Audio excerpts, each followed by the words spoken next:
Salut à tous, j'espère que vous allez bien. Aujourd'hui on va parler un petit peu d'actu autour du club. Il y a Deco qui a été présenté ce matin. On y va, c'est parti.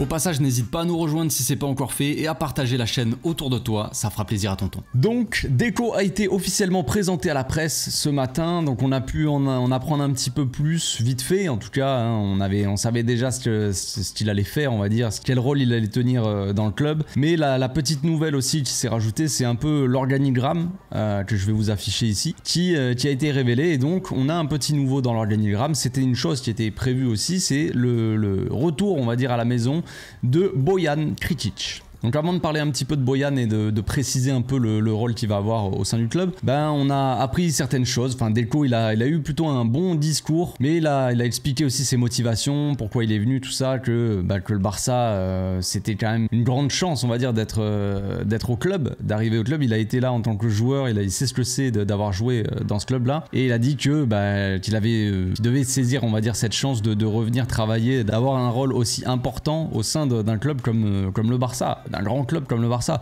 Il a fait pas mal de sacrifices pour revenir au club. Il a quitté son entreprise. Il gérait une entreprise de, je sais pas exactement, d'agents, tout ça. Il représentait des joueurs au Brésil, surtout des joueurs sud-américains, des choses comme ça. Donc il avait quand même une entreprise à lui. Il avait sa famille aussi. Il vivait pas forcément spécialement à Barcelone. Sa famille, ses enfants ne vivent pas à Barcelone. Et il a dû tout quitter, mine de rien. Il a dû quitter sa famille, entre guillemets, tu vois, d'accepter de moins les voir, par exemple, de quitter son entreprise pour venir tenir ce rôle-là au Barça. Alors évidemment, c'est un rôle très important, c'est directeur du football, directeur sportif du club.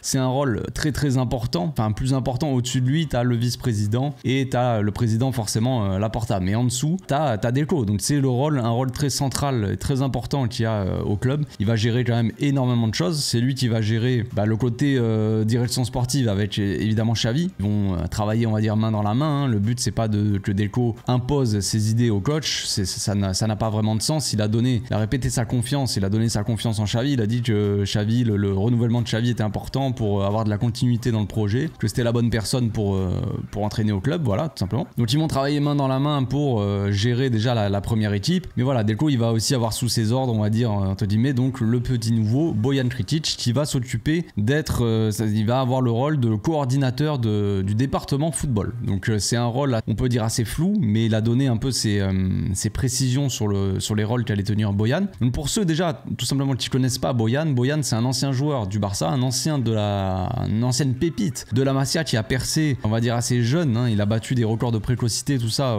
arrivé au club dans les années un peu avant 2010. Il est arrivé, je crois qu'il a démarré plus ou moins avec l'équipe première en saison 2007-2008, donc la saison juste avant que Guardiola arrive. Il commençait à prendre quelques minutes, à jouer quelques matchs, et déjà à l'époque il marquait déjà quelques buts, il a mis quelques buts importants, surtout pour sa deuxième saison. Après, quand Guardiola est arrivé, je pense que il jouait aussi encore avec la B à l'époque, et je pense que peut-être que Guardiola, ça j'en suis vraiment pas sûr, mais peut-être que Guardiola a géré un peu le joueur déjà avec l'équipe B. Voilà, après il est passé en équipe première, et il a, comme je dis, il a explosé pas mal de records de précocité. Il marquait des buts, il commençait, on avait Thierry Henry qui était là, qui était plus en fin de carrière que forcément, hein, qui arrivait à la fin de sa carrière, et on avait Bojan qui toquait à la porte, tu vois, qui était déjà une pépite, qui marquait déjà des buts, qui était très prometteur à la Masia, qui marquait énormément de buts à la Masia, et on avait cette pépite là, et on s'est dit, Bojan, on va le faire monter petit à petit. Donc on s'est dit que Bojan allait prendre la place petit à petit de Thierry Henry, et ça n'a pas été le cas. Bojan ça s'est arrêté du jour au lendemain. Alors j'ai pas vraiment le souvenir de l'époque. Déjà quand je regardais, j'étais très fan de Bojan, hein. Moi j'adorais Bojan quand il a démarré avec le club. C'était à l'image des pépites d'aujourd'hui, d'Ansu Fati quand il a démarré, à l'image de Lamine aujourd'hui. Je te dis,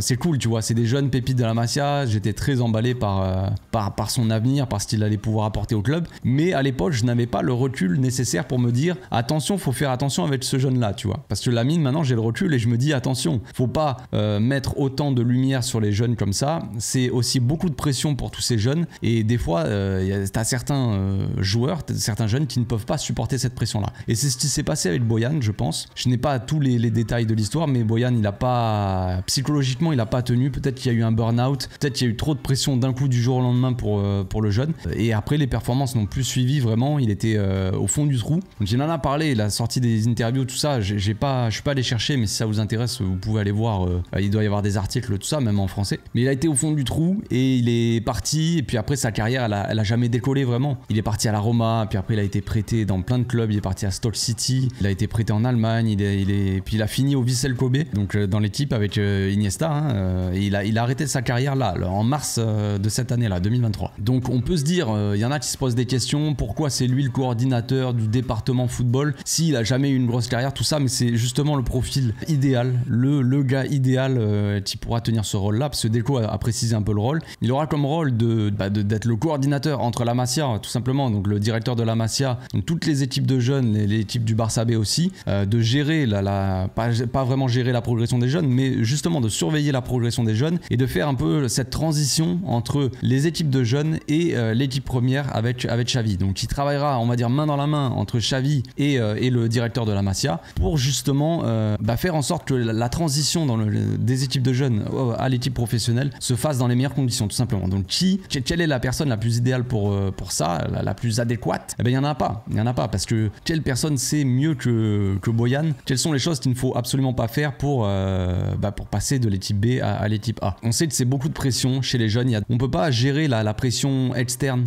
extérieure qui vient de l'extérieur, les médias, les supporters qui mettent beaucoup de pression sur les joueurs qui veulent absolument voir leur pépite, leur jeune titulaire un maximum, faut qu'ils enchaînent, faut qu'ils jouent, on a envie de le voir jouer, ce qu'on peut comprendre, hein. Moi j'ai envie de voir jouer beaucoup de jeunes, j'ai envie qu'ils arrivent en équipe première, j'ai envie de les voir jouer, j'ai envie de les voir se développer aussi, mais faut pas brûler les étapes. Et il y a aussi les médias qui en font des tonnes. Il y a c'est Tebas qui a parlé très récemment sur Lamine, qui a dit que Lamine était une star mais qu'il n'était pas qu'un simple footballeur, qu'il était, donc là déjà on a le président de la Liga qui vient mettre, peut-être que c'est pas volontaire forcément, mais qui vient mettre une pression de nom sur un gamin de 16 ans, encore une fois, qui vient te dire que toi tu as fait 3 matchs en pro, tu viens à peine d'arriver, tu as un talent phénoménal certes, mais tu viens à peine d'arriver et tu es une star déjà, une star, t'es à 16 ans, tu as fait 3-4 matchs, t'es une star, t'es plus qu'un footballeur, t'es un monstre, voilà. Donc déjà t'as toute la pression d'un président de Liga, t'as la pression des médias aussi qui en font beaucoup sur lui, parce que forcément il est excellent, forcément il a des performances exceptionnelles pour son âge, donc forcément on a les médias qui viennent et qui te mettent un petit peu de pression, et puis voilà, t'as les supporters. Donc tout ça tu peux pas gérer, tu peux pas empêcher les médias, tu peux pas empêcher les gens de dire qu'ils sont enthousiastes à l'idée de voir jouer le jeune, tu vois, forcément, mais tu peux gérer, on va dire entre guillemets, essayer de faire en sorte de gérer au mieux les émotions du joueur en lui-même, tout simplement de l'aider en fait, de l'aider à faire cette transition sans qu'il y ait vraiment de problème, qu'on n'arrive pas en fait, qu'on ne revive pas l'expérience Boyan. Il y a Ansu Fati, on peut parler d'Ansu Fati aussi, mais c'est différent encore, lui il a été géré, il a pas eu de chance, il avait déjà subi des blessures à la Masia, mais il a subi encore une grosse blessure en plein envol en fait, il était en train de s'envoler dans sa carrière, vraiment, il commençait la saison où il fallait qu'il confirme qu'il devienne le titulaire, et là il se blesse gravement, donc c'est vraiment pas vraiment de chance en soi, c'est plus une blessure, surtout que c'était un tacle, on va dire assassin quand même. Boyan c'est différent, Boyan c'est totalement psychologique, et on sait qu'il y a des joueurs qui, on le voit récemment avec Ferran Torres par exemple, on voit que le côté psychologique joue énormément sur les performances. J'en avais déjà parlé dans une vidéo, j'avais fait une vidéo spéciale sur la psychologie, j'en ressortirai, j'essaierai d'en refaire quand même, je trouve ça important, mais on voit que les performances sont influencées par la psychologie des joueurs, savoir s'ils sont bien dans leur tête ou pas. On a eu Iniesta aussi qui a eu un grave problème psychologique, qui était vraiment dans le mal à un moment de sa carrière, il avait des problèmes de famille, je crois qu'il y a un de ses enfants qui est décédé ou qui est mort-né, je sais plus exactement, un de ses amis aussi qui était décédé, un joueur de l'Espagnol de Barcelone, hein, on se souvient tous de la célébration, Dani Yarke là, je sais pas comment ça se prononce, mais donc voilà, on sait que c'est assez lié et on sait qu'il faut faire attention. Donc un joueur comme Boyan, un ancien joueur comme Boyan, il pourra gérer tout ça de manière optimale, j'imagine. Je pense que c'est le gars idéal pour moi. Donc il aura aussi pour mission de surveiller les joueurs qui partent en prêt aussi, les joueurs qui partent du Barça en prêt, comme Eric Garcia, comme je ne sais qui d'autre, je m'en souviens plus, mais des joueurs qu'on va envoyer en prêt dans d'autres clubs. Ça va être lui qui va devoir gérer, alors c'est peut-être pas lui directement qui va aller voir les joueurs, mais en tout cas il aura peut-être une équipe, mais ça sera à lui de faire peut-être des rapports, des choses, de discuter aussi, de voir si tout se passe bien aussi avec les joueurs pendant leur prêt, de regarder, de surveiller leur performance, de voir de plus près leur performance, comment ils évoluent là-bas, comment est-ce qu'ils progressent ou pas, et de savoir s'il faut leur faire confiance, les rapatrier de près, une fois qu'ils reviennent de près au bout d'un an, savoir si on peut les intégrer à l'équipe première ou s'ils peuvent intégrer le projet, on va dire, ou alors s'il faut les vendre parce que tu sais que ça ne marchera pas. Donc pour revenir un peu à Deco aussi, il a parlé de choses importantes, il a parlé de la transition dans l'équipe et dans le club en général, mais transition dans l'équipe par rapport aux joueurs surtout qui ont été mal gérés ces dernières années. Donc il n'a pas donné d'exemple évidemment, mais on pense tous à Busquets, à Xavi, à Iniesta, peut-être même Daniel Alves je dirais, ou d'autres, mais des transitions qui ont été mal gérées de la part des présidents de l'époque.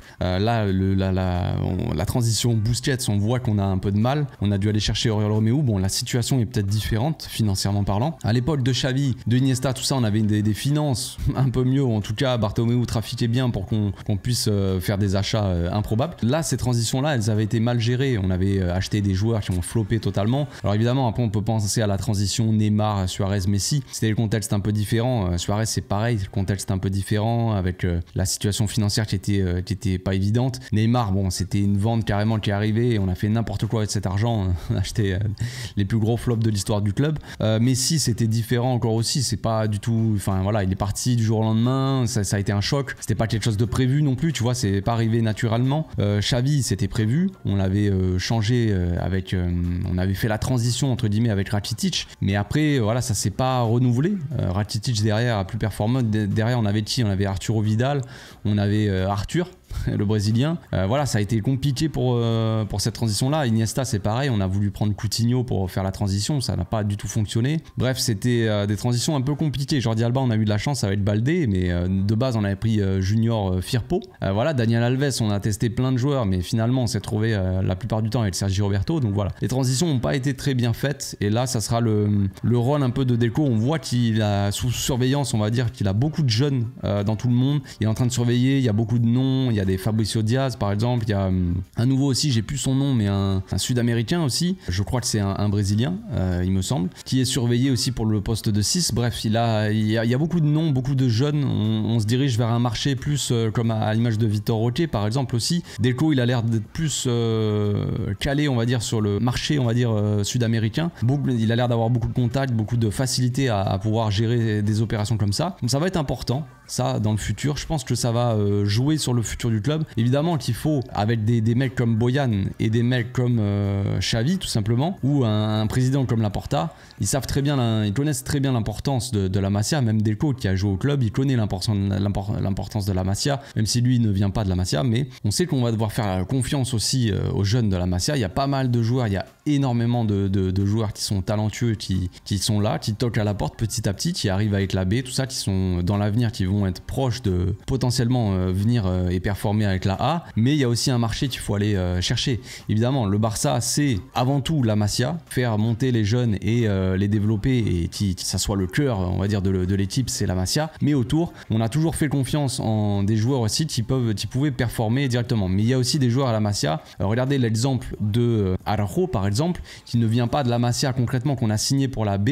On l'a signé directement pour la B. Il était assez âgé, je veux dire, on l'a pas signé, il avait pas 10 ans, tu vois. Ça l'a pas empêché de venir avec la A et de performer aussi, tu vois. C'est des joueurs des fois qu'on n'a pas forcément dans les catégories de jeunes, qu'on se dit il faut aller chercher un gars parce qu'il a du talent et il va pouvoir performer avec l'équipe première. Tout comme aussi, j'ai fait l'analyse récemment de Michael Faye, qui est acheté pour venir avec la B, qui vient pas de la Masia, mais qui va peut-être pouvoir dans le futur réussir avec l'équipe première aussi, qui a un certain talent, tu vois. Donc voilà, il y a des talents à la Masia, il y a aussi des talents qu'on doit aller chercher en dehors. Pour finir, il a parlé aussi un peu de la Ligue des Champions. Il a dit que l'objectif, c'était pas forcément l'objectif principal, c'est pas de gagner la Ligue des Champions. Voilà, il faut du temps aussi.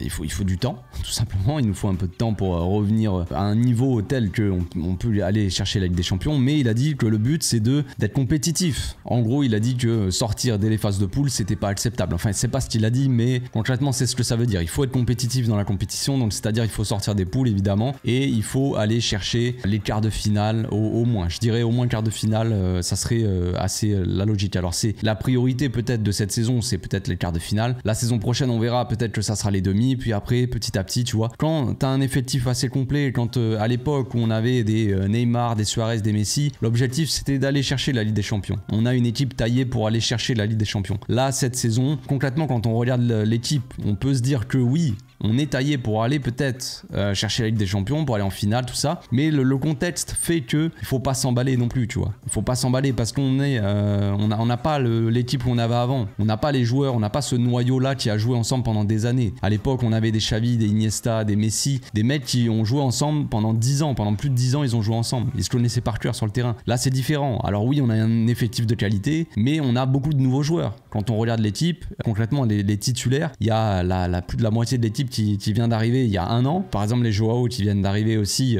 là, c'est ce mercato. Des joueurs qui peuvent prétendre à être titulaires. Donc, c'est une toute nouvelle équipe, quoi. On a Lamine qui vient d'arriver de chez les jeunes. Rafinha qui est arrivé la saison dernière. Lewandowski aussi. Pedri qui est tout le temps blessé. Araujo qui est tout le temps blessé. Christensen et Koundé qui sont arrivés la saison dernière. Baldé qui est devenu titulaire la saison dernière. Là, Cancelo à droite qui vient d'arriver, tu vois. Donc, c'est un effectif qui est renouvelé constamment. Il va falloir être patient, trouver des automatismes aussi, construire quelque chose avec un nouveau groupe. Et ça, forcément, c'est le problème. C'est que ça prend du temps. Maintenant, il faut quand même être compétitif. On a une équipe pour être compétitif en Ligue des Champions. Pour finir aussi, il a parlé de Vitor Roque, que le plan c'était qu'il arrive en janvier, soit janvier là donc le mercato d'hiver, soit la saison prochaine. C'est quelque chose qu'ils avaient négocié avec son club, donc il n'y avait pas forcément le choix. Si on pouvait signer Vitor Roque, c'était que dans ces conditions là, c'est-à-dire soit il arrivait l'hiver, soit la saison prochaine. On verra. Voilà, je pense que j'ai fait le tour de la petite actu du jour. On se retrouve demain pour une nouvelle vidéo. D'ici là, portez-vous bien, passez une très bonne journée.